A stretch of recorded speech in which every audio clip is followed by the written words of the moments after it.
Tout de suite, le JT.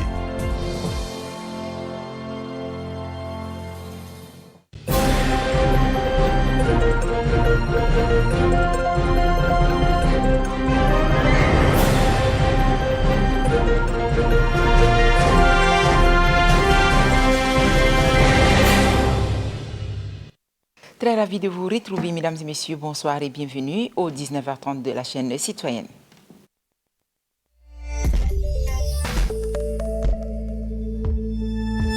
Dans le thème de cette édition, l'écrivaine Raïssa Mengada a officiellement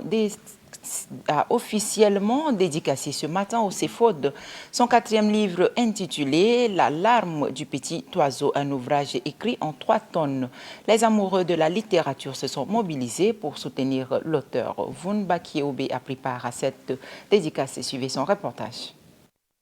Après Pourquoi moi, Noël au fond d'une cellule où était une fois ma vie, l'écrivaine Raïssa Mengada accouche son 4e livre titré La larme du petit oiseau. Ce roman, écrit en 3 tomes, met en exergue l'histoire politique du Cameroun d'où elle est d'origine, allant de la période des années 50, 60 et 70. Dans un style rhétorique plein d'enseignement et d'engagement, Raïssa a pris l'image d'une jeune fille résiliente qui a su seule affronter les vicissitudes de la vie de l'enfance, de l'adolescent à l'adulte. L'auteur explique ici le contenu.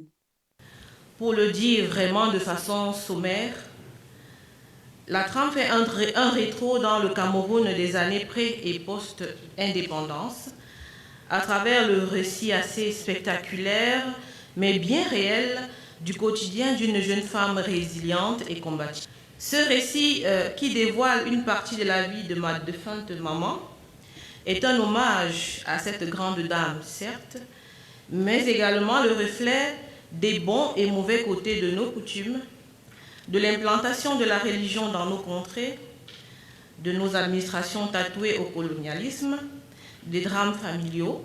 La trilogie de la larme du petit oiseau va vous bousculer. Raïssa Mengada va encore plus loin dans ses explications. Elle retrace les raisons d'écrire ces rives romanesques. C'est toute une histoire à tirer de ses livres. Il y a les notions de résilience, il y a les notions de témérité, il y a les notions de positivité. À cette époque-là, c'était vraiment quelque chose de tout nouveau. On ne savait pas ce que c'était. C'était un drame. Des parents avaient des enfants qui étaient drépanocytaires, mais ils ne savaient pas par où commencer. À force de faire eux-mêmes des recherches, finalement, la solution est finalement trouvée.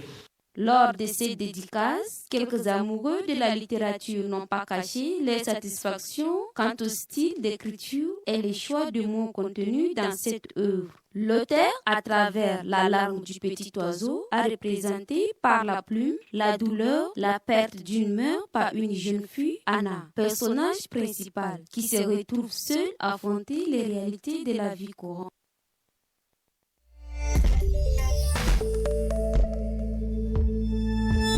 La page société à présent, à chaque rentrée scolaire, l'inquiétude gagne de nombreuses familles tchadiennes confrontées à la lourdeur des dépenses liées à l'éducation, les fournitures scolaires et les inscriptions.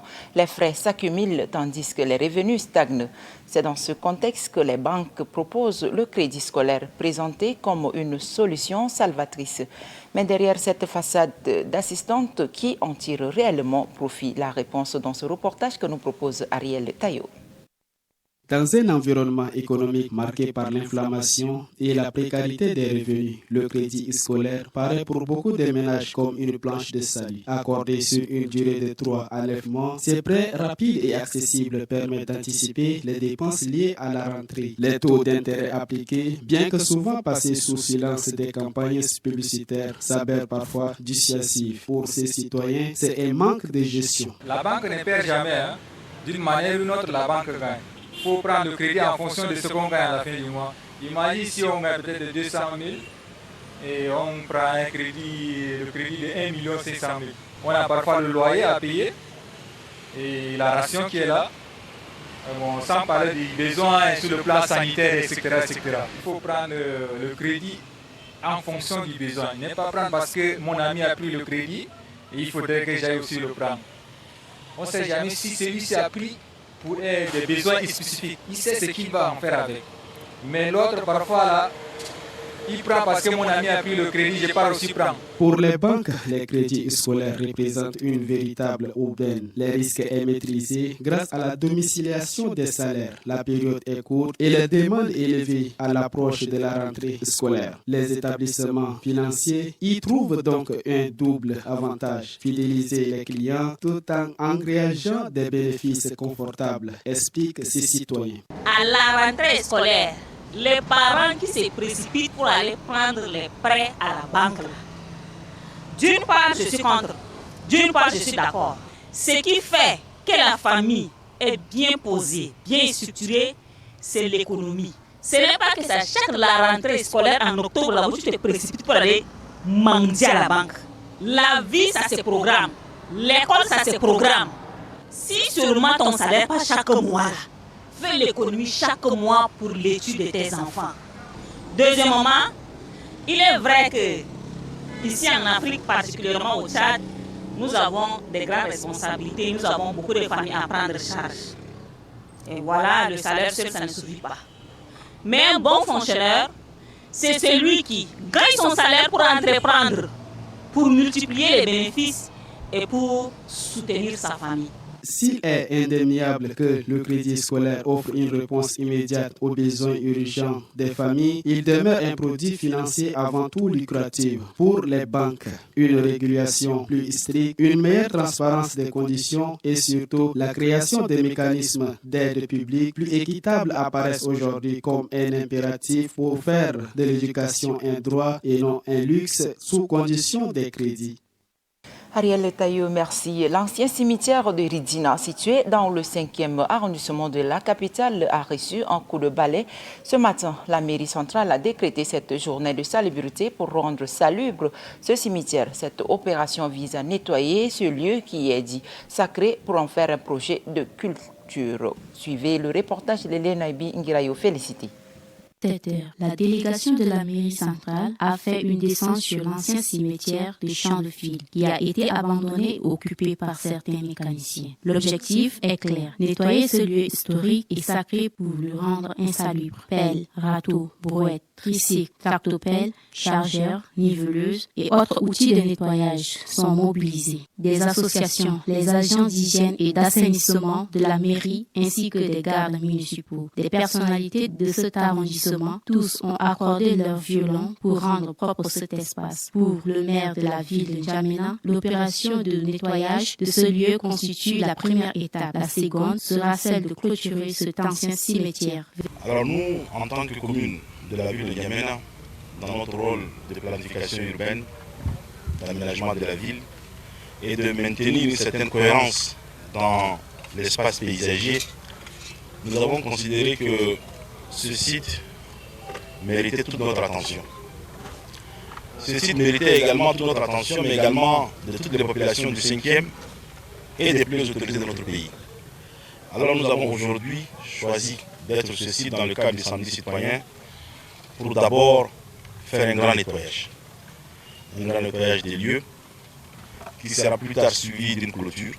Le député Mahamad Saleh Moussa, l'élu de cette commune qui a pris part à cette opération de salubrité, invite les citoyens à entretenir cet espace qui regorge assez d'histoire. Les maires ne peuvent pas à eux seuls faire ce travail, devait ajouter le maire de la ville de N'Djamena. Nous avons constaté qu'il y a des occupations anarchiques dans les différents arrondissements de la capitale. Et la mairie a pris l'initiative d'abord de libérer la voie publique et en même temps chaque samedi, la mairie lance une activité citoyenne pour nettoyer les endroits insalubres.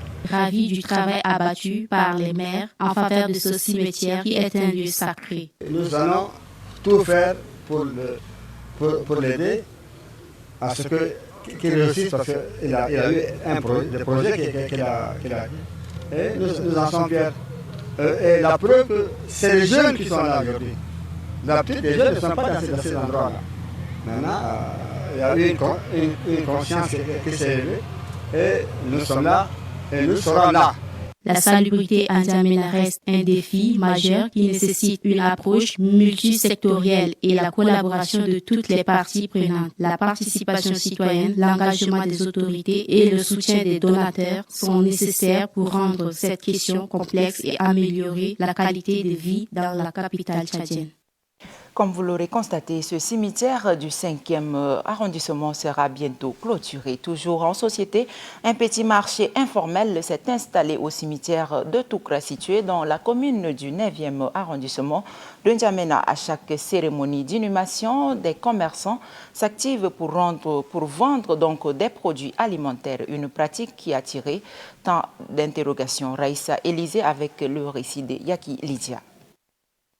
Les cimetières sont des lieux régis par une réglementation stricte, notamment en matière d'aménagement et d'activités autorisées. Pourtant, au cimetière de Toukra, une activité commerciale se développe en marge des enterrements. Ce commerce est essentiellement porté par des femmes et des enfants qui proposent divers produits, gâteaux, jus dosés et autres denrées alimentaires. Pour beaucoup, cette activité est une source de subsistance. Ils expliquent les circonstances qui les poussent à vendre dans ces lieux si particuliers. Je vais vendre les animaux au cimetière parce que je cherche mes besoins. Pendant le cours, là même, je peux acheter ce que je veux.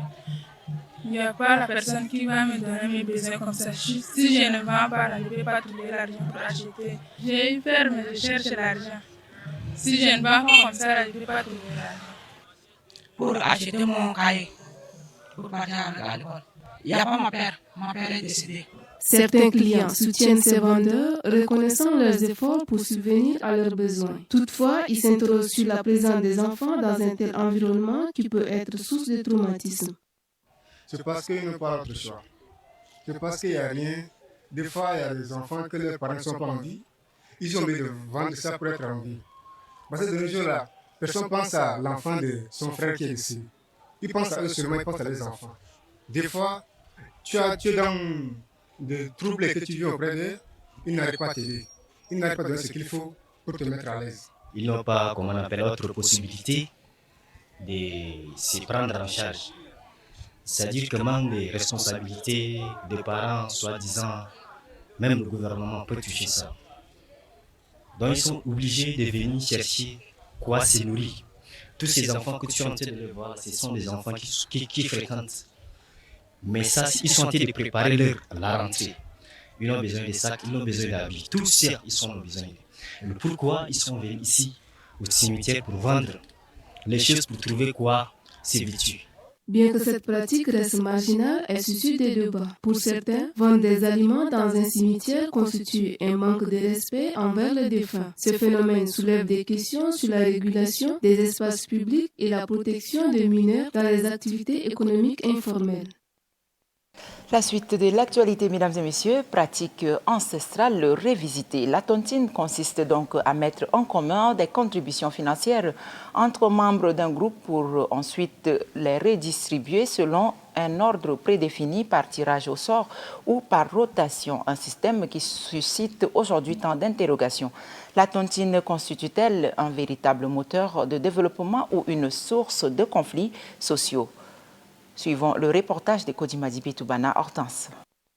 Les tontines se déclinent sous diverses formes, entre collègues de travail, voisins, amis du quartier ou membres d'une même communauté. Les parrains, ainsi constitués, offrent la possibilité d'obtenir rapidement une somme conséquente, souvent utilisée pour la réalisation de projets d'envergure, acquisition de terrains, construction d'immeubles, financement d'études supérieures à l'étranger, gestion des imprévus ou encore création d'entreprises. Au-delà de l'aspect financier, la tontine renforce les liens sociaux, stimule l'entraide et consolide la solidarité au sein du groupe. Toutefois, ces modalités de fonctionnement, montant des cotisations, calendrier de redistribution sont fixées par l'accord des participants. Cette souplesse, bien que pratique, peut parfois générer tension et jalousie, notamment lorsque certains membres perçoivent leur tour de versement avant d'autres. L'absence de cadre légal ou institutionnel régissant la pratique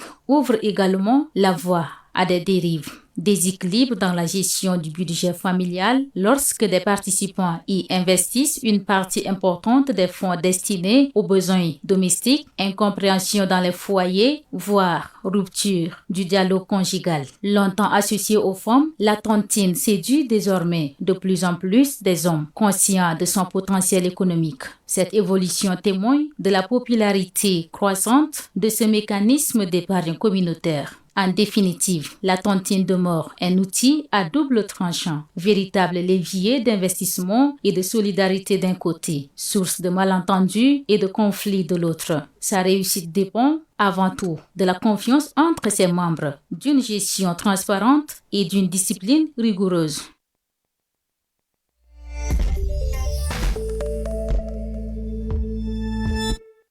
Et puis en santé, la prise de la pilule contraceptive par les femmes consiste à ingérer quotidiennement un comprimé contenant des hormones synthétiques pour empêcher l'ovulation et ainsi éviter une grossesse. La question qui taraude l'esprit de la population est celle liée aux conséquences sur l'organisme de la femme. Suivez à ce sujet le reportage de Vunba Kiowi. Prise par la majorité des femmes pour espacer la naissance. La pilule contraceptive, qu'elle soit combinée à l'hormone ostérone ou mucoprogestative, agit en bloquant le dialogue hormonal entre le cerveau et les ovaires. Cela empêche la maturation et la libération de l'ovule, modifie également la muqueuse utérine, la rendant moins réceptive à une éventuelle fécondation. Les femmes n'ont pas le même problème hormonal. Normalement, il faut avoir son statut hormonal avant de commencer une contraception. Et il faut que l'équipe qui vous met sous contraceptif vous explique les avantages et les inconvénients de chaque contraception. Une fois que vous avez ces avantages et ces inconvénients de chaque contraception, vous pouvez la choisir. Et quand c'est vous qui le choisissez, en connaissant les avantages et les inconvénients, je pense que vous n'allez pas vous stresser vers la fin.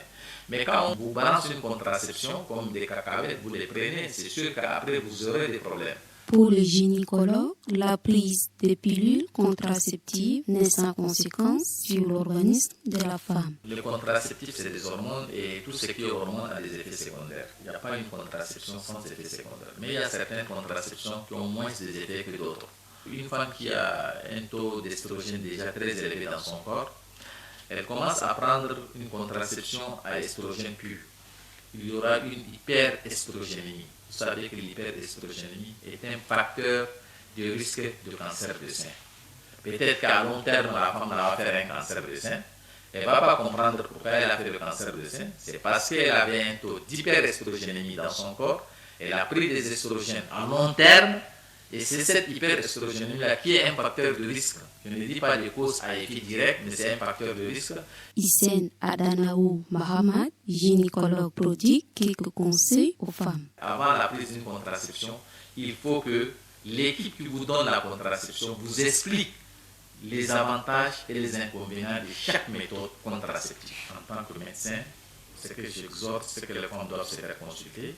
Quand vous avez un problème, le mieux, c'est de s'adresser à les spécialistes de la matière.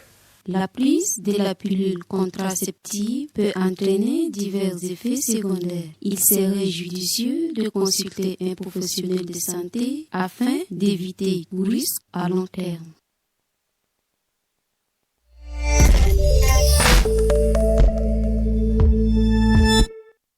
Puis l'actualité hors de nos frontières en Côte d'Ivoire.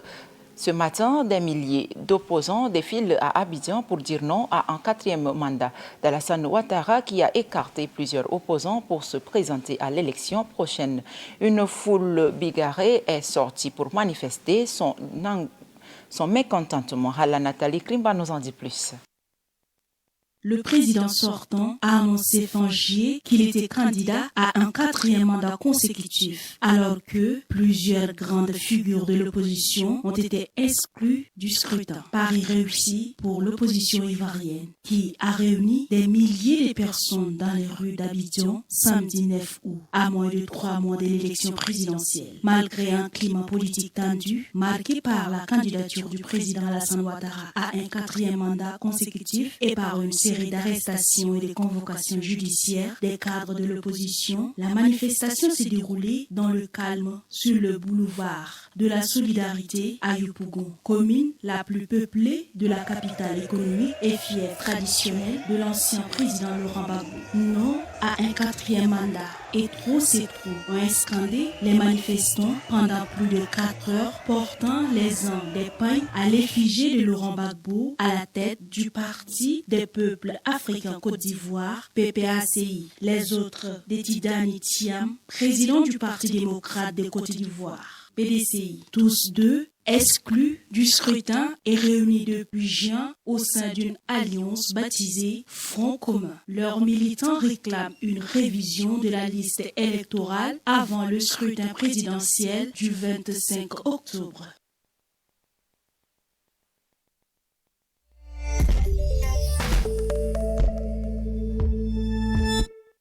Et puis en sport, alors que le Tchad se prépare à affronter le Ghana dans la course de la Coupe du Monde 2026, la situation actuelle de nos joueurs est de se préparer de manière à défendre valablement les couleurs nationales. Yaki Lydia a fait un tour en pleine préparation des activités.